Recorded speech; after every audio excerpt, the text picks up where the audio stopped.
BBC Radio Lincolnshire. Now, 19 minutes past 8. I don't know about you. Every time I hear something more about this, I am just almost speechless. It is a bit like what we've seen with the post office scandal, where you hear another thing, you think, what, did this actually happen?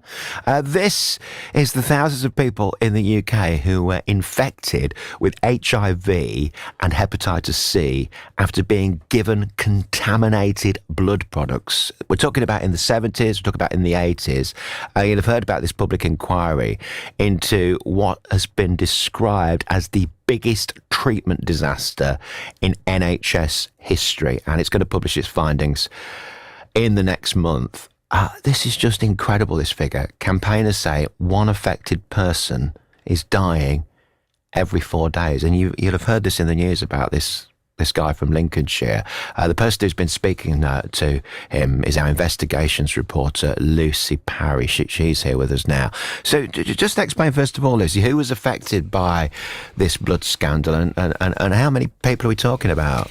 Morning, Scott. Well, there are two main groups, really, of patients caught up in the scandal. Firstly, haemophiliacs, or those with similar disorders. These are people who have a rare genetic condition, which means their blood doesn't clot properly. And in the 1970s, the UK was actually struggling to meet demand for blood clotting treatments, so it decided to import supplies from the USA. Now, over there, people could be paid for donations, so much of the blood was bought from high-risk donors, such as prison inmates and drug users, incredibly. Now, something called Factor VIII is key here. This is the clotting agent that was made by pooling plasma for tens of thousands of donors. And if one of those donors was carrying the virus, the entire batch could be contaminated. So, the odds of getting something was really high. And as well as haemophiliacs, other patients were also given contaminated blood transfusions after childbirth, surgery and other medical treatment. And the UK blood donations weren't actually routinely screened for hepatitis C until 1991, 18 months after the virus was first identified in a laboratory.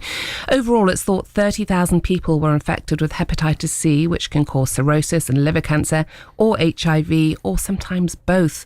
And 3,000 people have died so far. And as you said, an inquiry into the scandal, which started in 2018, will deliver its final landmark report next month. And with so many people affected, obviously we've got people here in Lincolnshire affected, and you've been speaking to one person in particular. Yes, actually lots of people, dozens of people were given blood products and blood at the Lincoln Haemophilia Centre, actually, which is quite interesting, some documents in the inquiry about that.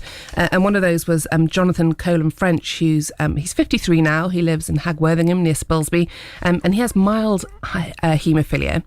And basically in 1982, when he was 11, he was treated for a bruised finger with Factor VIII clotting agent at the Lincoln Haemophilia Centre. And it was here that he was infected with hepatitis C, but he didn't find out until he was 28, when he became concerned about news reports about infected blood. I asked my doctor, I said, do I need to be tested for hepatitis C? She looked at my notes and she said, no, we don't need to test you, you've got it. And nobody had told me. I was angry for a very long time about it. From the age of 11 to my mid-30s, my liver was under constant attack by a virus. All through my teenage years and my 20s, I looked like Uncle Fester. I had dark circles under my eyes. I was pallid. I looked ill. Why anybody didn't think I was ill, I really don't know. I looked ill. And it was only recently, actually, that Jonathan was able to get hold of his medical notes to show that this detail, that he had this for the bruised finger. But he believes, actually, that he was given that unnecessarily and that he was part of a trial. Because earlier that year, haemophilia centres had been told to test new clotting agents on previously untreated patients because chimpanzees were no longer available. I genuinely believe that the Lincoln Haemophilia Centre tested clotting factors on me.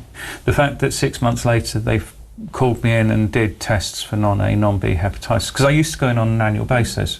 There's no reason to give me clotting factor for a bruised finger.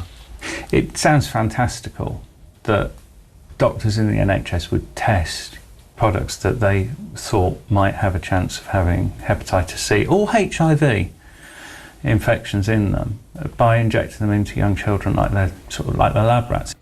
Well, we approached the NHS in Lincolnshire about this, and they said it was a question for the government. In a statement, the government said this was an appalling